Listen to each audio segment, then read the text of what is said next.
I think we have to always keep looking at the positive side. A lot has been made about me being just the third woman.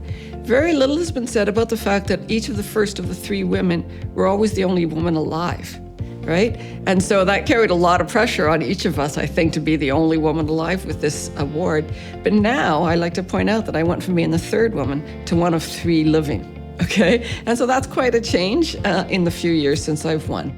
And I do think we've had more opportunities, and certainly growing up in the 70s when we had Helen Reddy singing I Am Woman, Hear Me Roar, I think a lot of us felt it was our time and we got to move forward.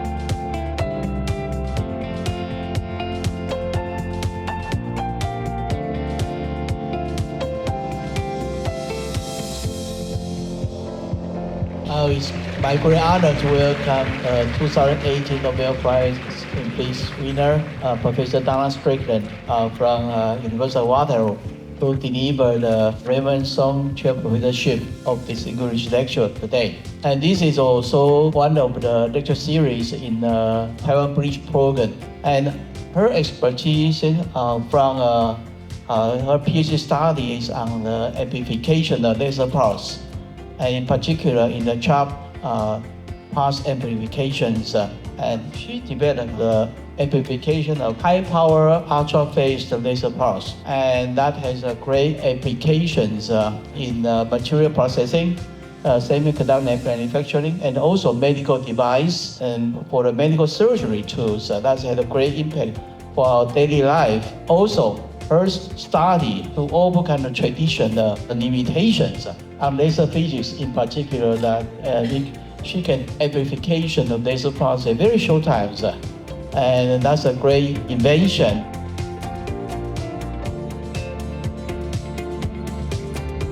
I think education was discussed a lot in my household. I mean, it's not just that my dad was an electrical engineer. My uncle, who was 2 years older than my dad, was in high school. In the town they grew up in, they didn't even have the last year of high school to go to university because no one was expected to go to university in this town.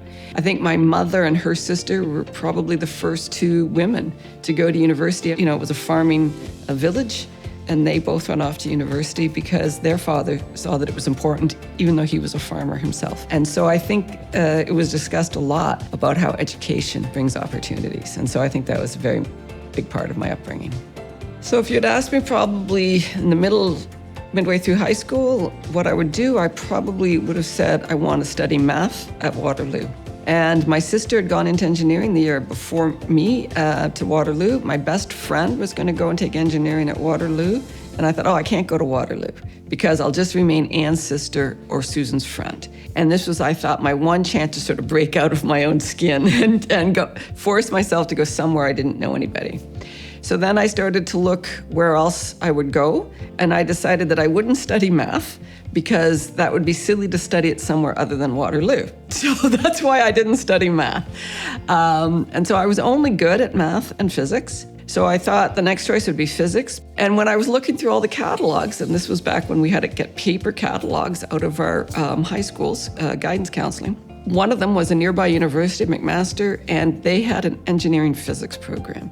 And I thought, how perfect for me. I don't have to decide between engineering and physics. I can walk the line. And one of the 4 areas was lasers and electro-optics. And I read that, and it just sounded so cool, right? And I got to work with one of the laser professors after my second year for the summer, and it convinced me that I was right. Lasers were cool.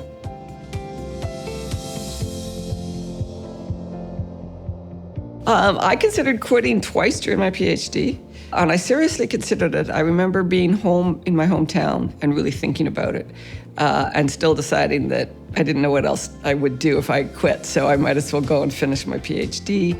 I don't know that I've ever wanted to quit since then. Okay, a lot of me is made about my Nobel Prize winning work being my first paper, but I was in my 4th year of my PhD, so that's how many failures I had before I finally got to this one.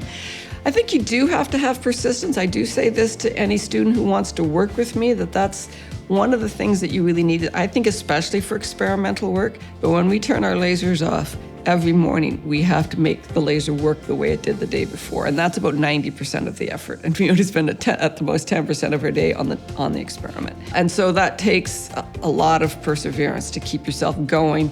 And of course, so many times it can break and you're way back at the beginning and starting again.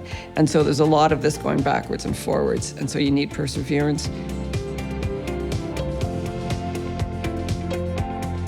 And I also think that curiosity-driven research can be also applied. It doesn't have to just be fundamental, but I don't think that you can really say, I want this, figure out how to do it. You can only say it if you're almost ready to get there. If everything is already in place and you can see the last building block and you're just really telling the person to do the last building block. That should be left for the industries and to build their next thing. Everything before that is curiosity-driven. You could still be working in a very applied field and it could be curiosity-driven to the most fundamental where you're just trying to get to the next particle or understanding what dark matter is or how, the different forces interact with each other. So you have to be able to do everything from the most fundamental to the most applied in order to finally keep making new products that help society all the time.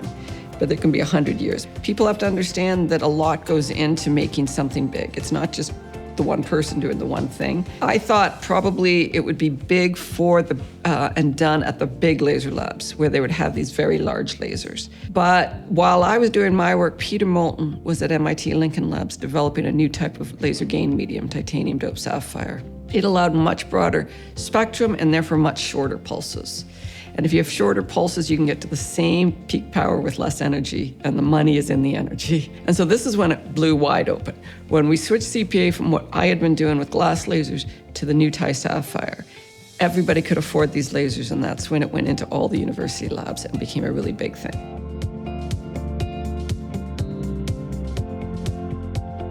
I am dismayed that in North America, we thought we had eradicated measles, and now we had people die this year of measles again. And I think that is a real shame. And it's a shame because people are listening to the influencers in social media and not to scientists. It came from a bad piece of science, which I'll explain in the talk, but the scientific community quickly realized it was bad science and corrected themselves. But somehow we can't make the public hear us. So we are going to have to find ways to use other communicators or different communication strategies to get the world to know the difference. But we all really make decisions based on what we feel in our heart and soul and not with our head. And so the science community is going to have to get into people's heart and soul about these things, not just talk to them through their intellect. And so that's what we're going to have to figure out how to do and what kind of help we need to do that.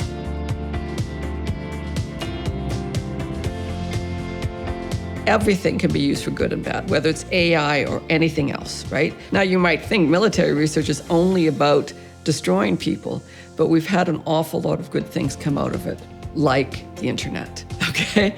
Like computers themselves. And so we benefit from research of all types.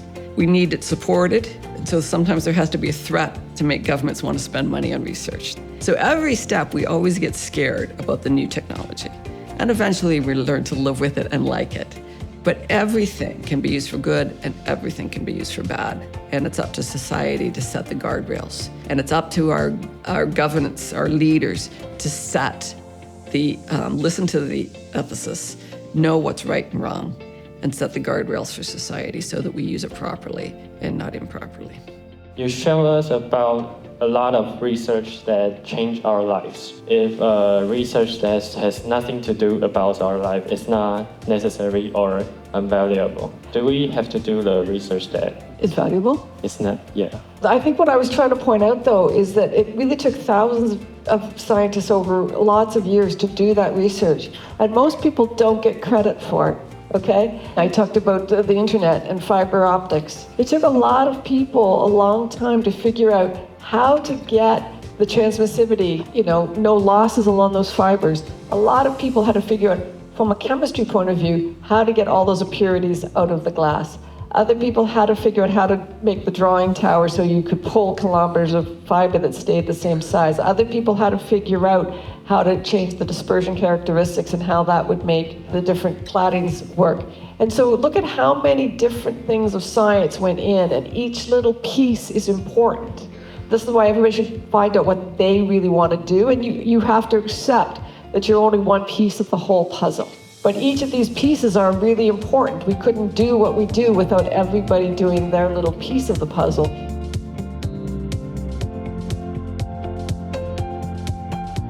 I think my advice to young women is the same for young men. I think that science is not something that's necessarily valued by society. I think you only go into science because you really want to go into science. And so it has to be something inside you that says, this is what I want to do. And so you'll do your best job if you're doing what you really want to do. I don't think young people should chase what is hot right now, because what is hot right now won't be hot in 10 years, and our career spans decades. I've just been born with that contented spirit, and I'm always thankful that I have a contented spirit. So I'm not one of the scientists that is driven to do big, beautiful things, to enjoy watching the sunset, because across one of the Great Lakes, the sun sets directly across from us. And I just find it beautiful and peaceful and wonderful, and send out my thanks to God or the universe for giving me each sunset. There's beautiful scenery everywhere. You have to know where to look for it and decide that what you're looking at is beautiful, right? I think there's all times when you struggle with your path. I think, again, most of you should calm down. I remember telling my own daughter at some point in her undergrad, just go for a walk up the mountain. And you do have beautiful mountains right here in Taiwan, just like they did in Montreal. And I said, just go for a walk up the mountain and calm down. And remember that we do get to do interesting jobs, and that there are jobs out there. They're not necessarily in the academic world, but I mean, you have a great industrial base here. I think everyone in the world knows about TSMC coming out of Taiwan, and it's probably not the only industry here. And so there are so many jobs out there that can use your mind and use your skills. And so I think, again, happiness and contentment has to come from inside, and you have to just make sure that you're doing it for the right reasons, and it's because you love to do science.